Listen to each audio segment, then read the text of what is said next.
This is David Trent Todeschini coming to you from the beautiful hills of southern North Carolina, bringing you the facts behind the news and the story that contradicts the mainstream media lies, hoping to convince you that the apparency of reality is in fact entirely fabricated and the illusion only appears to be true. But in the battle for the survival of the American Republic and Western civilization, we must expose these illusions in order to bring about and nurture a greater awakening that will preserve our God-given rights and freedoms, not only for ourselves, but for our progeny and for all the future generations of human souls on this planet. We not only must plant the trees whose shade we will never live long enough to enjoy, but first we must uproot the poisonous trees we have for so long been deceived into sitting under. We are dedicated to educate and inform and stand in the gap for all of those innocents who cannot fight for themselves. We have put on the armor of God and stand ready with the weapons of truth to put down the lies of tyranny wherever we find them. We are the watchmen of liberty. We don't forgive, we don't forget, we are invincible, we are American patriots. To this end, and with this firm resolve, my close associates and I have sworn the oath to protect and defend the Constitution of the United States and all Americans who share our values and wish to live free. Welcome to the most deleted, shadow banned, demonetized, censored, and trolled channel on social media. Recipient of the Patriot Warrior Purple Q Award. The decades-old scam of the petrodollar has come to an end.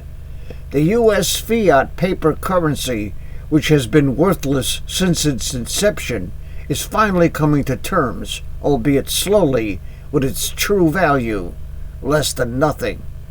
The only true currency, which has been the world's money for over 5,000 years, has finally shed the shackles of the paper traders who have suppressed it for generations.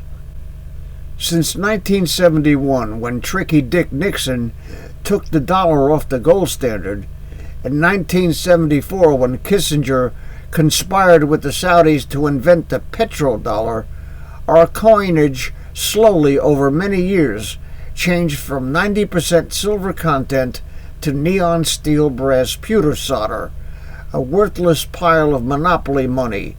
The advent of ATMs and credit cards were instrumental in keeping people from noticing the changes. My previous 6 videos have covered this subject in the place of my usual political commentary, because what should matter to my viewers more than the capital shit show is their ability to survive the looming financial clusterfuck peeking its ugly head over the horizon. The dollar will go the route of the German mark or Venezuelan bolivar. Don't anyone say you didn't warn me. And just as I'm editing this introduction, my news video feed revealed that Canada has discovered enough helium-3 to power the entire planet for millennia. Another nail in the coffin for the petroleum used for transportation. In 20 years, the only things oil would be good for is lubrication and maybe for rubbing it on your ass. Link for that story is in the description.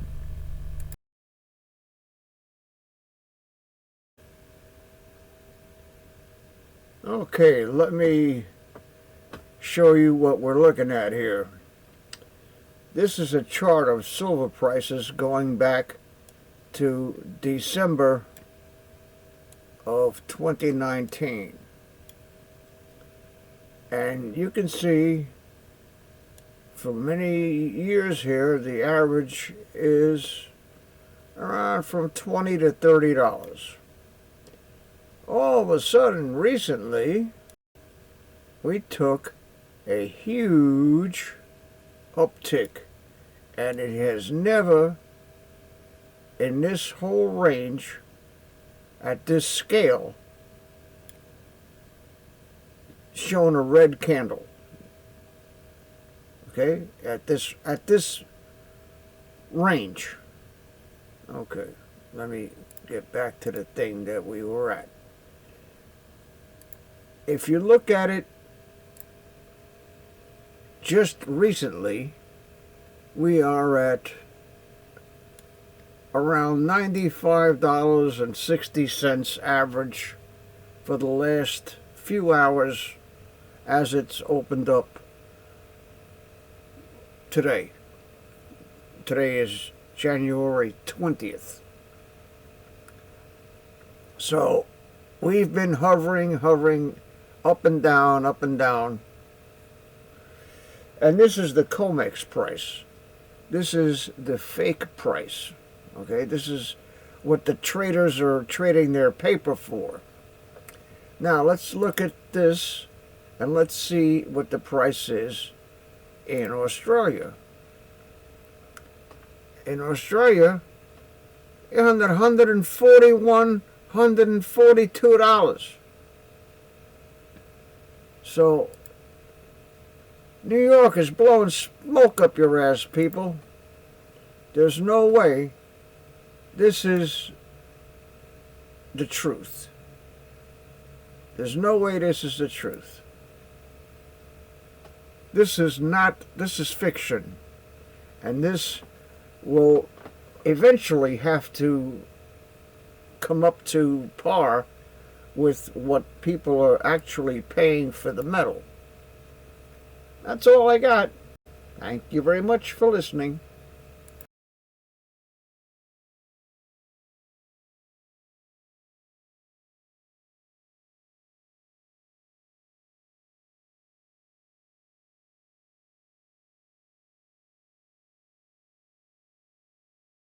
It is 3 in the morning.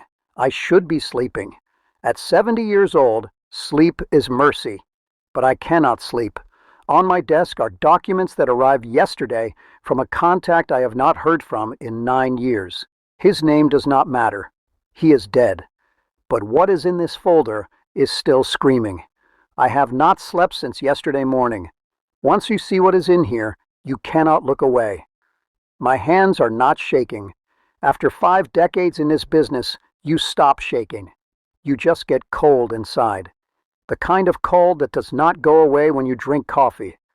Let me tell you who I am. I did not spend my career on television. I spent it in the rooms where the decisions are made. Think tanks, central banks, intelligence briefings. I was there in 1973 when the Arab oil embargo hit. I could smell the fear in the New York trading pits. I read the original drafts of the agreement that was supposed to save the dollar. I have spoken to people who were in those rooms. I have forgotten more about how the global financial system works than most economists will ever know. And I am telling you right now, the mainstream media is lying to you about Venezuela. Not because they are evil, but because they do not understand what they are looking at. They see a failed socialist state. They see a humanitarian disaster. All of that is true, but they are missing the actual story. Venezuela was not a failure of American foreign policy. Venezuela was a weapon, and it was pointed directly at the heart of everything that kept America powerful for the last 50 years. Let me be clear about something. I am not a financial advisor. I am just an old man looking at the data that others refuse to see. Everything I am about to tell you is based on historical records and declassified documents. Do your own research. Verify it. Question it. Do not take my word for anything, but listen carefully, because what I am about to explain will not be shown to you on mainstream news networks. The financial media will not touch this analysis. I want to ask you something right now. If you believe this truth needs to reach more people and deserves to be heard, leave a like on this video. The algorithm is designed to bury stories like this. If you like it, you tell the algorithm that truth matters. So please do that now.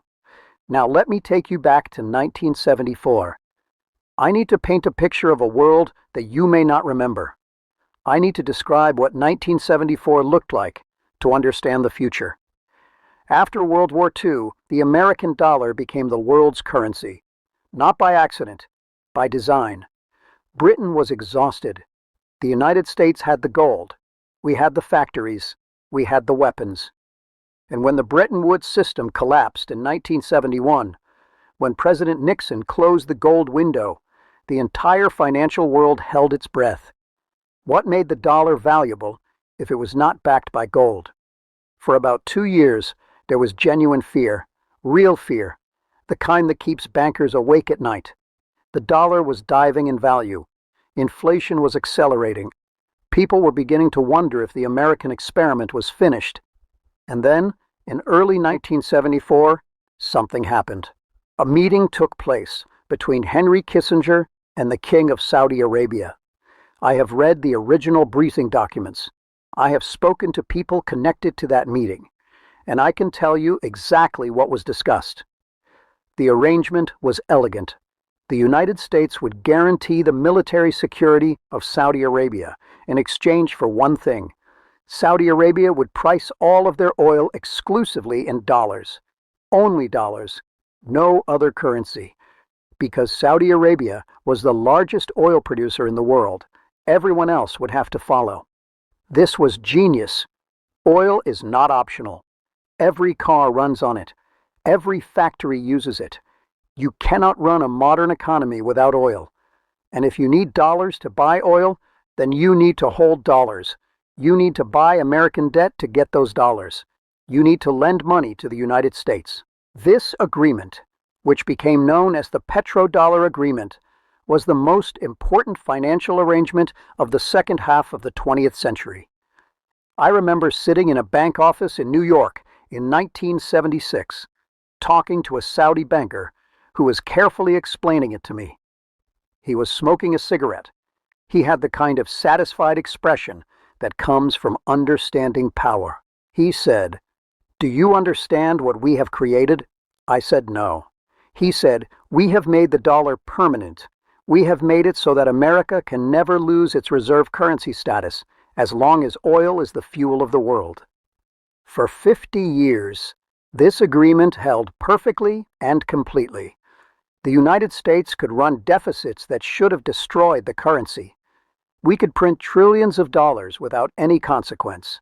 We could fight wars we could not afford financially. We could build a permanent military presence in over 100 countries across the entire world. We could allow corporations to ship manufacturing overseas. We could let the middle class erode while the wealthy accumulated unimaginable fortunes. We could do all of this because the petrodollar gave us a special privilege.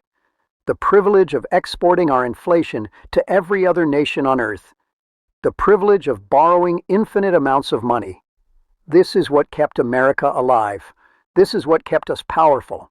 This is what allowed us to maintain global dominance even as our actual industrial capacity declined. The petrodollar was the foundation of American power itself. But while the world watched the Cold War, while the United States was focused on Russia and China's rise, something was happening in South America that would eventually destroy everything that Kissinger built in 1974. I am talking about Venezuela. In the year 2000, the Chinese government made a decision. I did not know it at the time. Nobody in Washington knew it.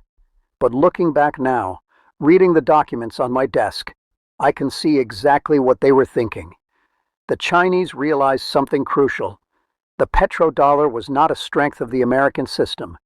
It was a critical vulnerability, the kind of vulnerability that empires are destroyed by. Think about that. Every financial system has vulnerabilities.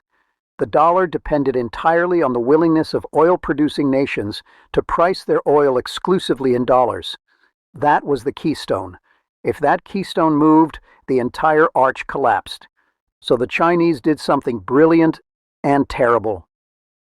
They found a weak state with massive oil reserves. A state being mismanaged. A state where corruption was endemic and leadership incompetent. A state where people were desperate and infrastructure failing. They would find that state and use it as a testing ground. They would show the world that oil could be traded outside the dollar system. And if they could do that successfully, the petrodollar would be finished. They chose Venezuela. I have in front of me the original loan documents, not summaries, not articles about them, not analyses written by journalists or think tank researchers. The actual documents, signed and dated, bearing the seals of the Chinese government and the Venezuelan government. Starting in the early 2000s, around 2001 or 2, China began lending money to Venezuela on a staggering scale. We are talking about tens of billions of dollars, billions and billions and billions, more than China was lending to any other single nation, more than China was lending to its own poor provinces. The public justification was economic development, refinery construction, infrastructure projects, helping Venezuela become more productive and prosperous. But that was never the real game. The real game was leverage, creating a situation where Venezuela was so dependent on Chinese capital that they could not say no to anything China wanted, where they had to accept Chinese terms, where they had to give China access to their oil reserves and the ability to trade that oil outside the dollar system. By 2005, Venezuela was almost entirely dependent on Chinese lending. By 2010, China had equity stakes in Venezuelan oil infrastructure. By 2012, when the oil price began to fall, Venezuela was trapped. They could not service their debt without Chinese money, and China turned the screws. Here is what I need you to understand. Venezuela did not fail because of socialism. Yes, Chavez and Maduro made disastrous decisions. Yes, they were corrupt and mismanaged the economy criminally. But every country in South America has had bad leaders. What made Venezuela different was that China had a purpose. China was not investing in Venezuela to make money. China was investing in Venezuela to prove a point. The point was that the United States does not control the global oil supply.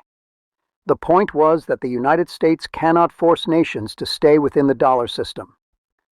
The point was that if the largest oil exporter in the Western Hemisphere could leave the American orbit, then the petrodollar was not inevitable. It was a system that could be dismantled.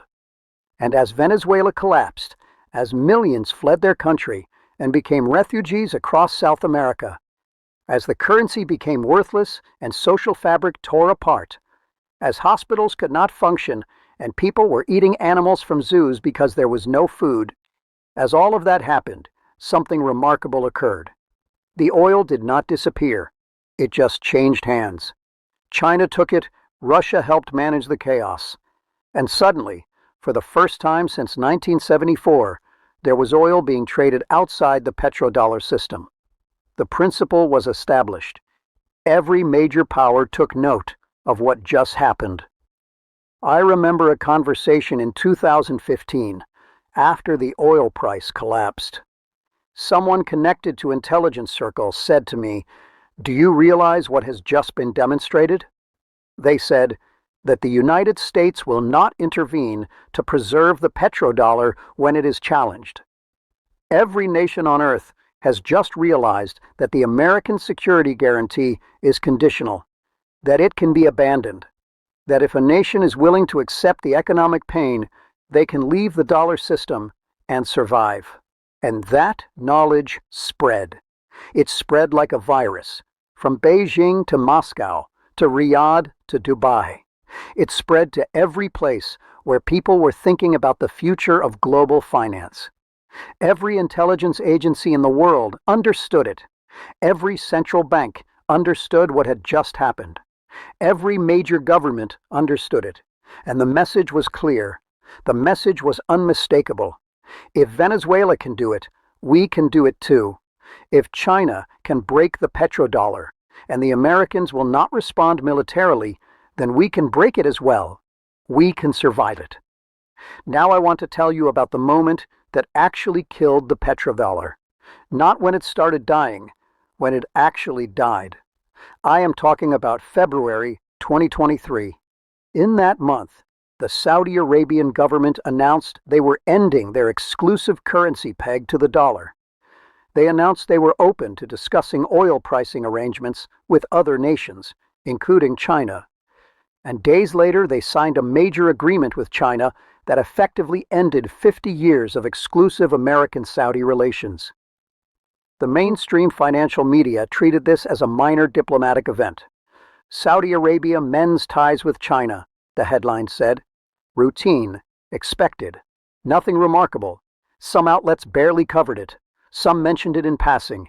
It was not routine. It was the end of the world as we knew it. I remember reading about it at 2 in the morning. I felt something go cold inside me. I called my contact immediately, the one whose folder is on my desk, and I asked him a single question. Did you see what just happened?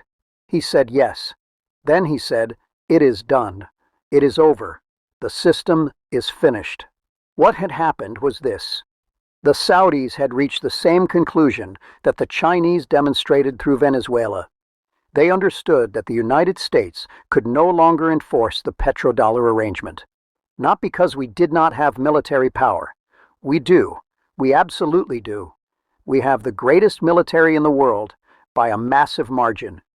We have carrier fleets that project power across the globe. We have stealth bombers and nuclear weapons and special forces units. We have military bases all over the Middle East. We could send forces to Saudi Arabia in hours.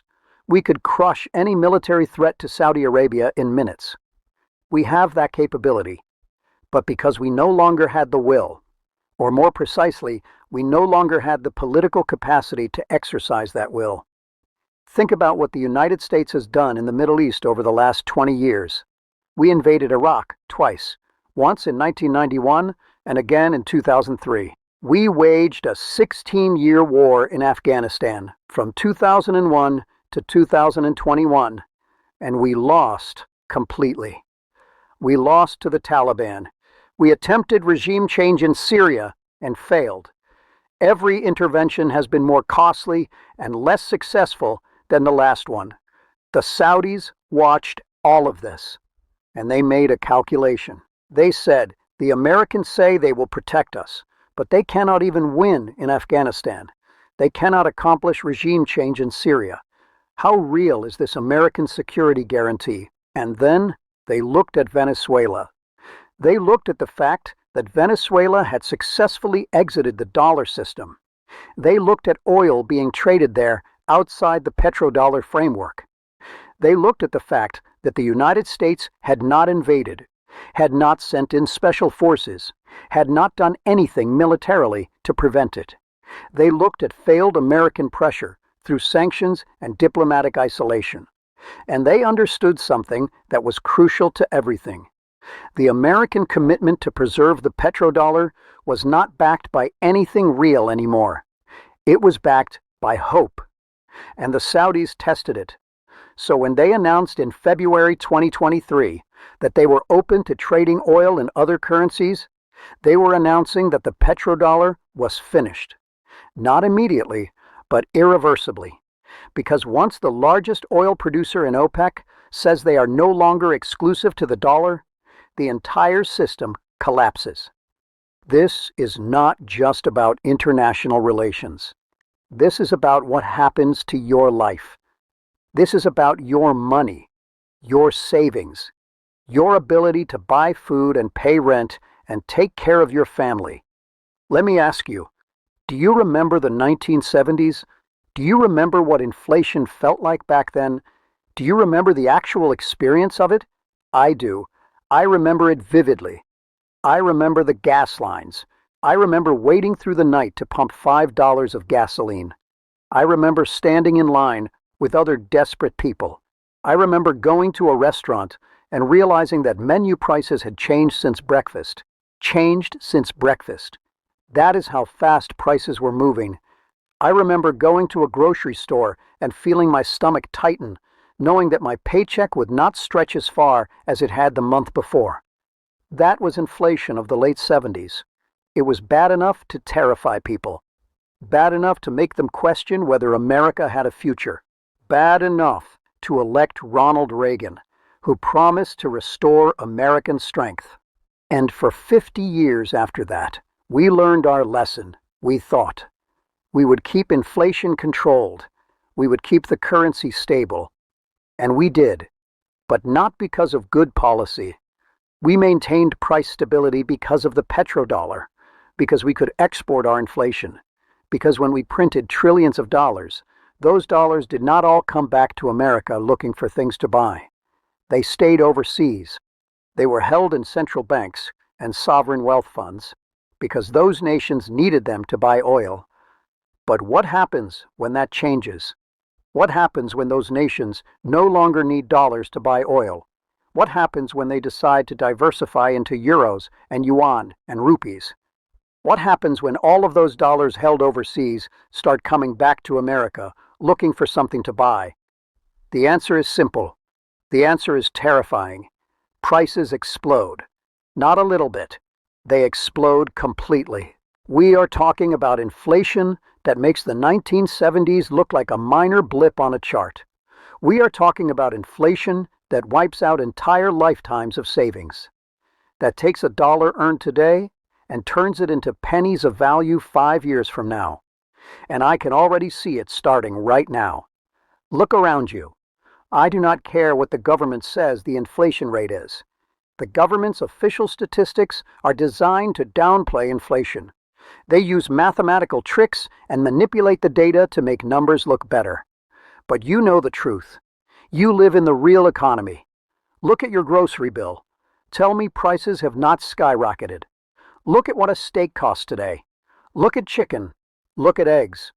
All basic staples have doubled or tripled in cost. Look at your rent or mortgage.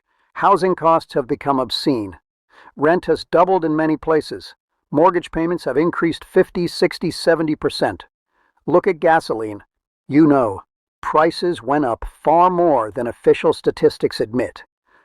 That is the first signal of currency collapse. That is the first signal. That is what happens in early stages of currency collapse, and I have seen this before. I was there in 1973 when it started. I remember what it looked like. And I am seeing those same patterns again. And what comes next is social unrest, political chaos.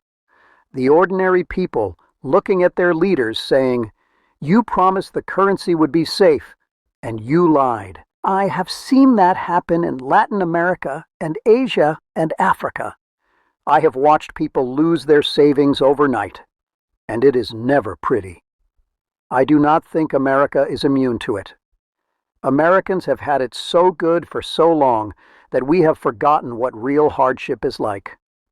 We have a very low tolerance for change. When the dollar really starts to fail, when inflation really starts to accelerate, when the purchasing power of the dollar really starts to collapse in ways that nobody can deny anymore, the response from the American people is going to be severe. It is going to be severe in ways that I cannot fully predict. But I can tell you that it will not be pretty. It will not be orderly. There will be anger. There will be blame shifting. There will be attempts to find scapegoats. And I am not sure we are ready for it. This is why I am making this video at 3 in the morning. This is why I cannot sleep. I can see where this is heading. I need to ask you something right now. If you have listened this far, if this analysis has troubled you or resonated with you deeply, I am asking you to subscribe to this channel. I do not know how much longer I will be able to make these videos. I am 70 years old. My health is not what it was. If you believe this kind of analysis matters and is important, subscribe. If you want to be notified when I find another signal like this, subscribe. Let me be clear about what is coming. I do not think there is a way to stop it now. The process is already in motion. The petrodollar is finished. The Chinese and Russians have already moved to establish alternatives. The Saudis have already taken their first step away from exclusivity. The rest of OPEC is watching carefully. India is watching. Brazil is watching. Everyone is waiting to see if the dollar will hold. They are all preparing for the moment when it does not. When the dollar loses its status as world reserve currency, it will trigger a series of events that will reshape the entire global order completely. There will be chaos and inflation and financial instability. There will be clear winners and losers. Some nations will do very well. Some will struggle greatly.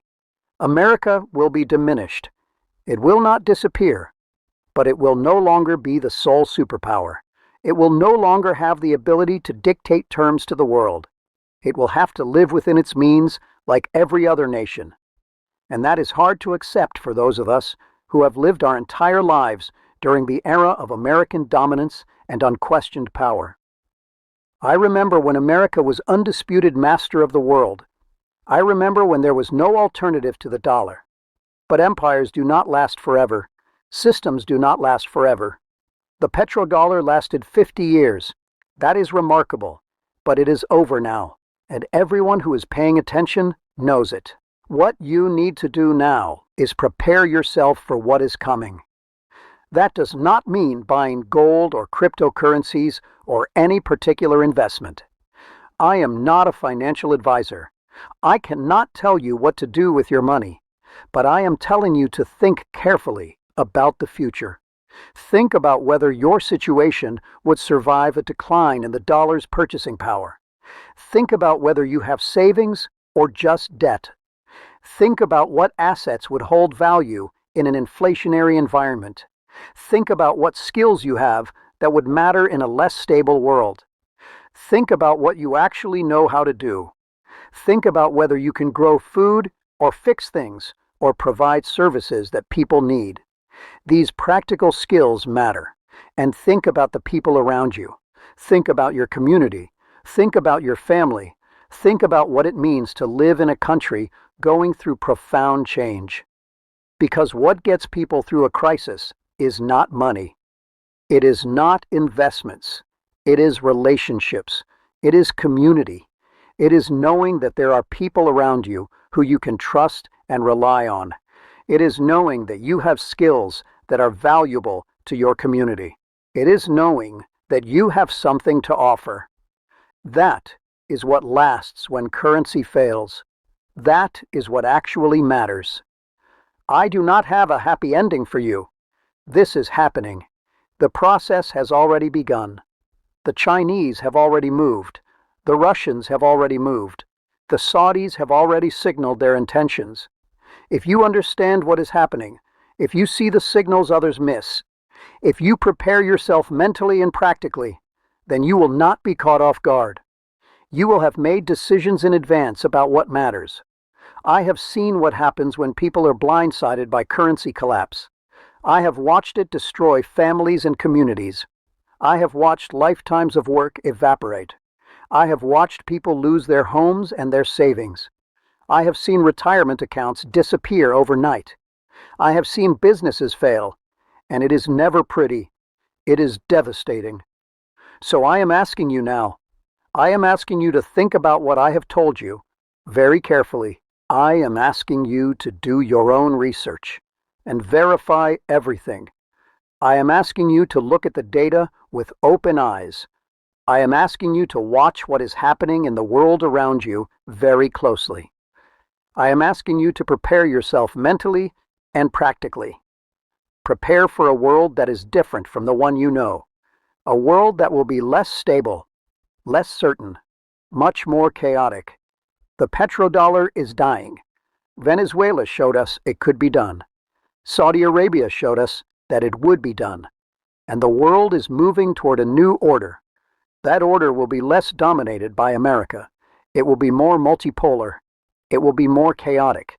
It will be less predictable. It will be less stable. But it is coming. Whether we like it or not, whether we are prepared for it or not, it is coming. And I wanted you to hear it from someone who lived through the birth of the old order. Someone who was there when Kissinger made that deal in 1974. Someone who has spent a lifetime in intelligence and central banking watching how these systems work.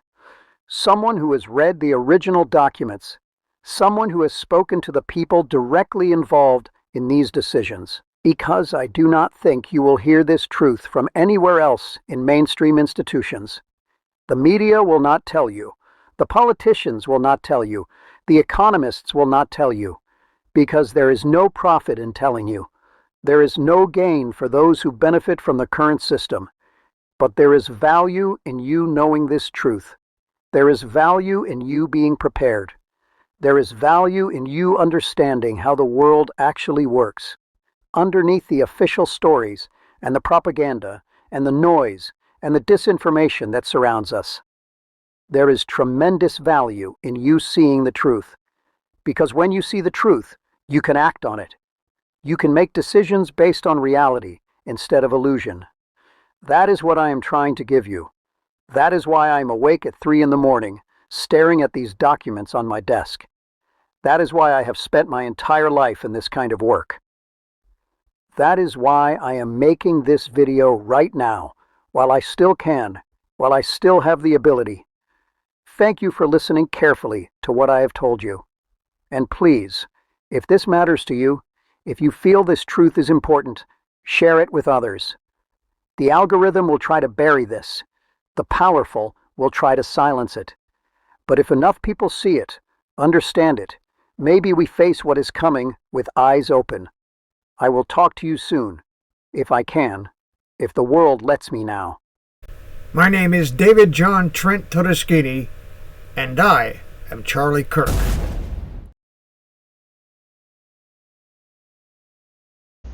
Ever since the Great Awakening, thousands of content creators like myself have been burning the midnight oil well into the wee hours of the morning, and millions of us who are awake are not getting enough sleep. Everyone knows that a good night's sleep is essential for efficient functioning of the cognitive processes that enable a person to discern truth from fiction and deep state-induced woke dementia. Well, years before I was asked to be an advertiser for MyPillow, I have been using their products. The first product I used was, of course, the pillows. I was impressed with the comfort, and I was able to fall off to sleep almost immediately rather than having to fight a bag of foam and trying to get comfortable. The pillowcases and Giza sheets are absolutely the bee's knees, and I have sets for the 2 beds I have in my home. Another thing is their body pillow. I suffer from a lumbar spine injury that is exacerbated by my preference to sleep on my side. Having the body pillow to roll onto alleviates the pressure and mitigates the discomfort, allowing me to fall asleep quickly. Mike Lindell, a great American patriot, has an entire line of quality products that everyone should try. Once you sleep with the pillows and sheets, you'll throw the ones you have in the garbage or donate them to Goodwill. If you go to www.mypillow.com, there is a link in the description.